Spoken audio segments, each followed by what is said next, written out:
पहले माँ फिर बहू। कहते हैं लोग जितना प्यार अपने बच्चों से करते हैं उससे कहीं ज़्यादा प्यार उनके मन में अपने बच्चों के बच्चों के लिए होता है। अपने पोता पोती के साथ उनकी दादी का रिश्ता सबसे खास होता है। लेकिन क्या हो जब एक दादी प्यार के मामले में अपनी ही पोती से जलने लगे। ऐसा ही कुछ हाल है यशोदा देवी का, जो अपनी बहू और पोती के प्यार को देख देख कर जल भून रही है। तो आइए चलकर देखते हैं अपनी इस जलन में यशोदा देवी क्या क्या कारनामे करती हैं।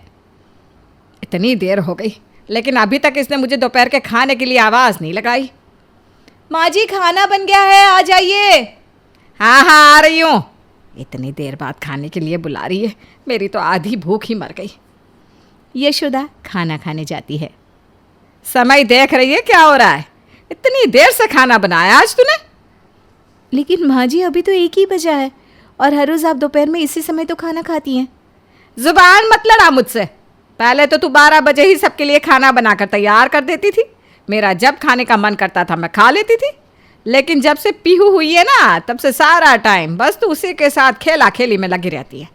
घर के काम में तो तेरा कोई ध्यान ही नहीं है।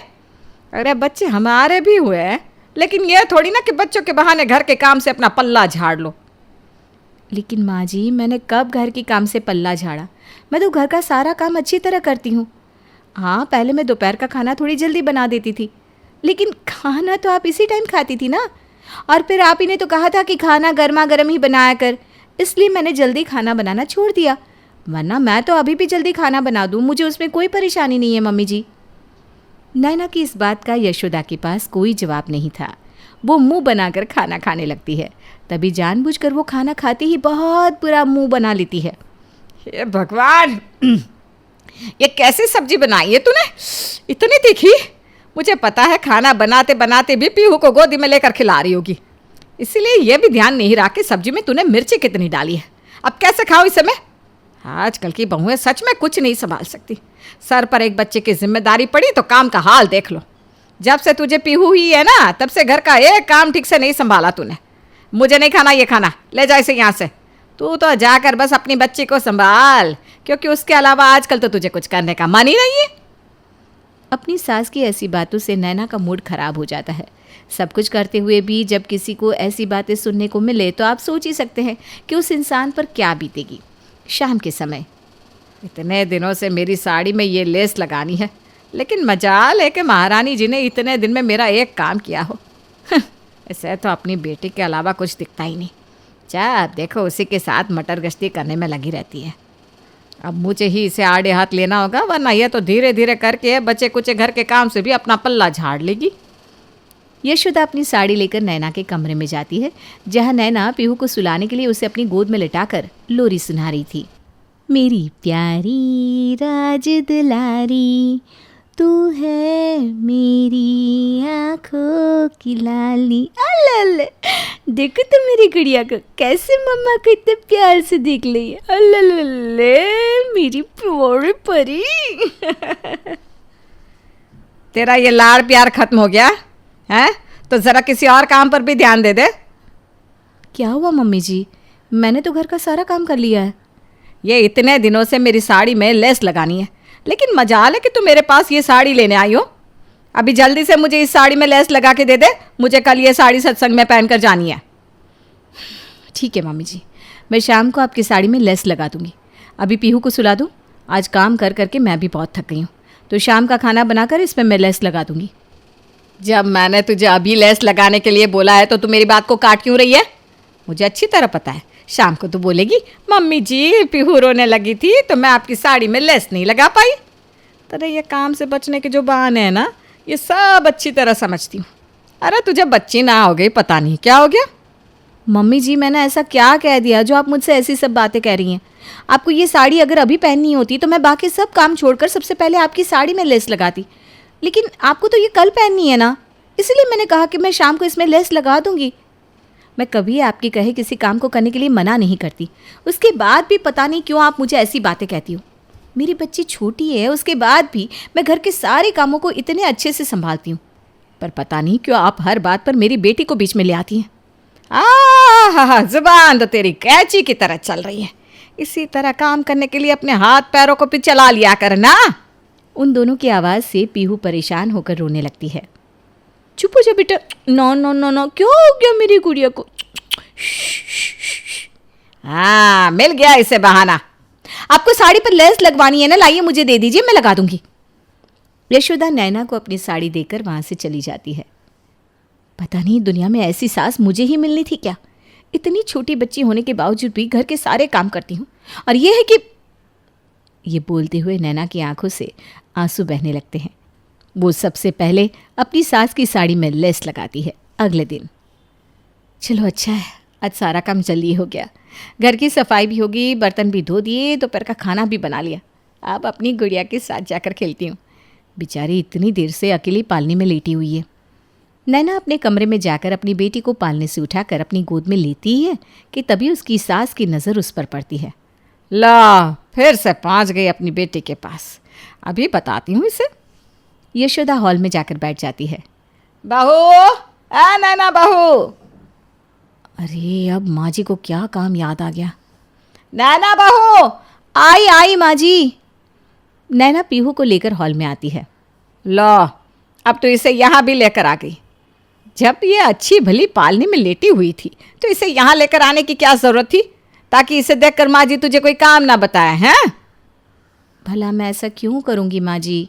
और वैसे भी घर का सारा काम तो मैंने पहले ही कर लिया है। आपको चाय वगैरह पीनी है क्या? बना देती हूँ मैं।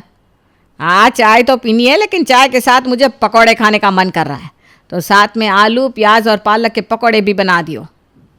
पकौड़े? ठीक है मम्मी जी, मैं बना दूंगी। बस एक बार पीहू को दूध पिलाकर सुला दूँ। मैं सोच ही रही थी अभी तो काम से बचने के लिए क्या बहाना बनाएगी, और तूने बना दिया। लेकिन आज मैं तेरा कोई बहाना नहीं सुनने वाली। जल्दी से जाके मेरे लिए चाय पकौड़े बना और पीहू को बोतल में गाय वाला दूध डाल कर दे दे। ठीक है मम्मी जी। नैना पीहू के लिए बोतल में गाय का दूध लेकर आती है। माँ जी, जब तक मैं चाय पकौड़े बना रही हूँ आप पीहू को दूध पिला दीजिए ना, उसे भूख लगी है। अरे वाह, मैंने तुझे एक काम करने को बता दिया तो तू उल्टा मुझे दूसरा काम पकड़ा रही है। इसे मुझे दूध पिलाने की क्या ज़रूरत है? पालने में लिटाकर इसके हाथ में दूध की बोतल दे दे, अपने आप पी लेगी। अब इसके साथ साथ मैं भी बस इसी के काम में लग जाऊं। अरे घर में इसे संभालने के अलावा किसी के पास कुछ और काम तो है नहीं, है ना? बस पूरा दिन पीहू पीहू। जा अंदर पालने में लिटा दे से। पहले अपने बच्चे संभालो, फिर बुढ़ापे में इनके बच्चों को संभालो। इस बुढ़ापे में बस अब यही करने को रह गया है ना? अरे अब सर पे क्यों खड़ी है, जाना जल्दी। यशोदा की ऐसी बातों से नैना की आंखें भर आती है। वो पीहू को पालने में लिटाकर उसके हाथ में दूध की बोतल दे देती है। मेरी गुड़िया, जल्दी से दूध पी के अच्छे से निकल लो। हाँ, मम्मा बस अभी थोड़ी देर में आ जाएगी। हाँ, गुड गर्ल। नैना जल्दी से अपनी सास के लिए चाय पकौड़े बनाकर उन्हें देती है, लेकिन जैसे ही अपने कमरे में वापस जाने लगती है तो सास फिर से उसे टोक देती है।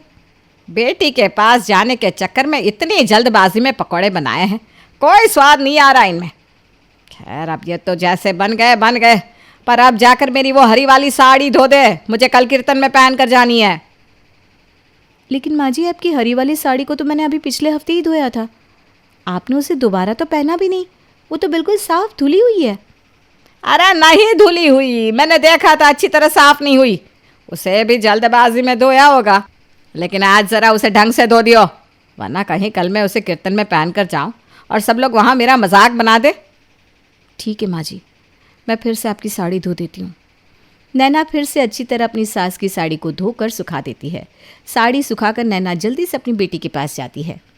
मिली गुड़िया, मिली बिना परेशान हो गई? नो नो नो, कोई बात नहीं, मम्मा आ गई।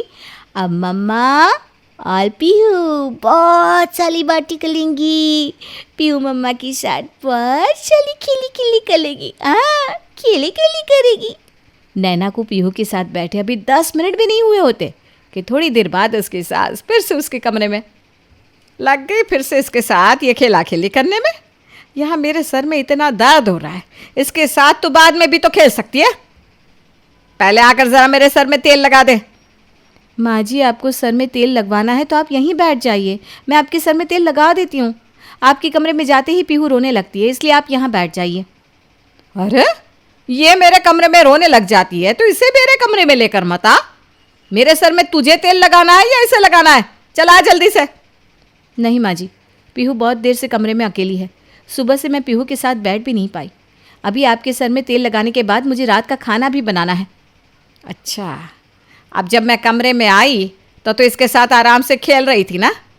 अरे मैंने तुझे अपनी एक साड़ी धोने को ही तो बोला था।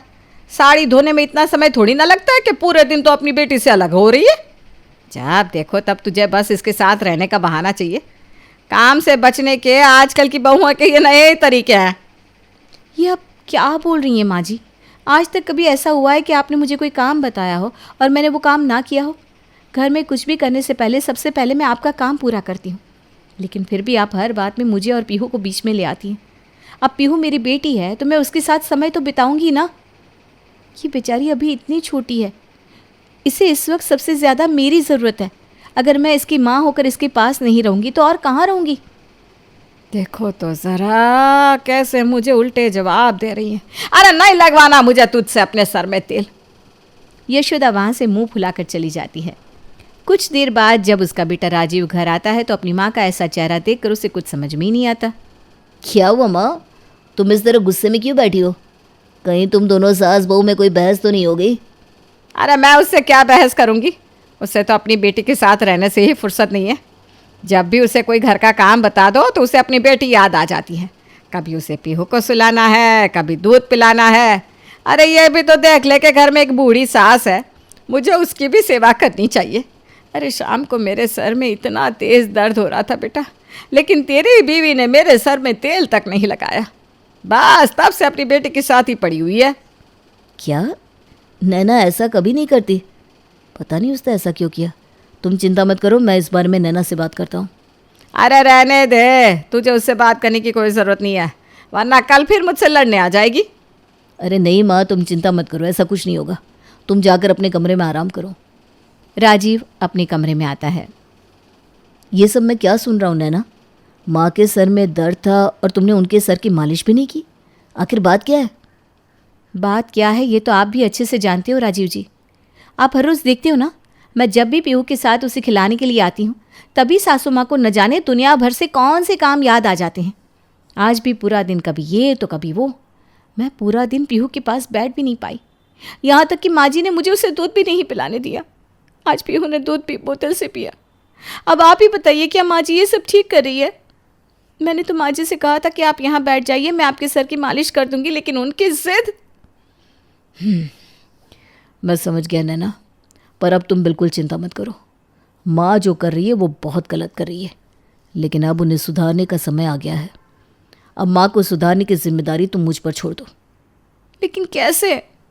अरे मैंने कहा ना, सब मुझ पर छोड़ दो। अगले दिन। राजीव बेटा, मुझे डॉक्टर के पास जाना है।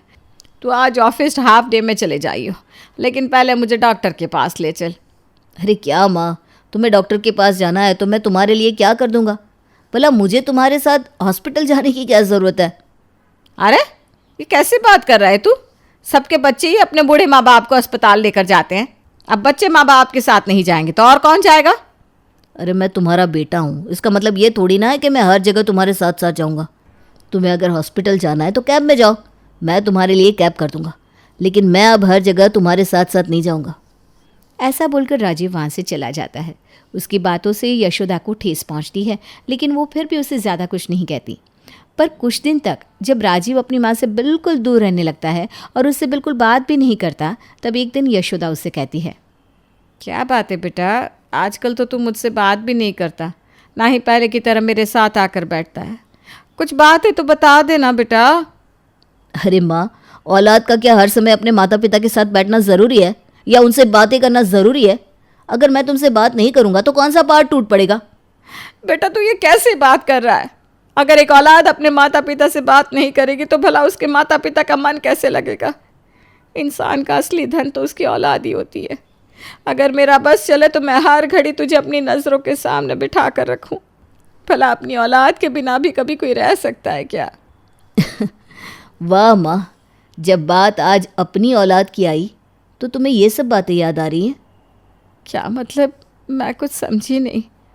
मतलब ये कि मैं इतना बड़ा हो गया लेकिन फिर भी तुम्हारे मन में मेरे लिए आज भी वही ममता है। ऑफिस जाता हूँ तो 4 बार फ़ोन करती हो, मैंने खाना खाया कि नहीं, कितनी बार पूछती हो? हाँ तो तू मेरा बेटा है, मुझे तो तेरी चिंता होती है ना बेटा।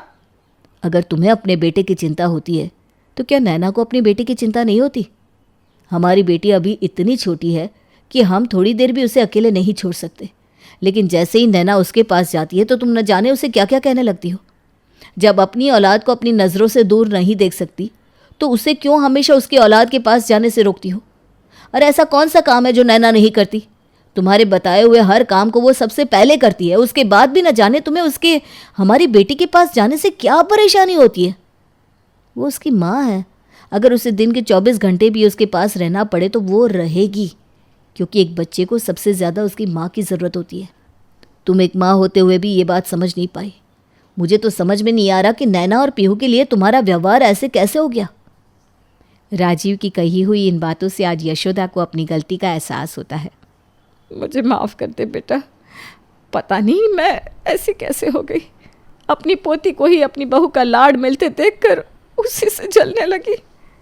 मैंने हमेशा सिर्फ एक सास के नज़रिए से सोचा, काश एक माँ के नज़रिए से सोचा होता तो मैं इस बात को समझ पाती। माँ, अब तो अपने मन से इस सास और माँ के भेदभाव को मिटा दो। सास भी एक बहू की दूसरी माँ होती है, लेकिन बस गलती ये हो जाती है कि वो इस बात को कभी समझ ही नहीं पाती और ना ही अपना पाती है। लेकिन अगर वो इस बात को समझ कर इसे अपना ले तो सब कुछ बहुत खुशहाल हो जाए। तू ठीक कह रहा है बेटा, मुझे माफ़ कर दे बहू। मैंने आज तक जो गलती की वो आज के बाद नहीं दोहराऊंगी और ना ही कभी तुझे पीहू के पास जाने से रोकूंगी। अगर तुझे काम होगा तो अब से पीहू को मैं ही संभालूंगी। राजीव की समझदारी से यशोदा अपनी गलती को समझ पाती है और अपनी बहू और पोती के लिए फिर कभी ऐसा नहीं सोचती, बल्कि उनके साथ मिलजुल कर अच्छे से घर को संभालती है। और समय के चलते दादी और पोती का रिश्ता माँ और बेटी के रिश्ते से भी ज़्यादा गहरा हो जाता है।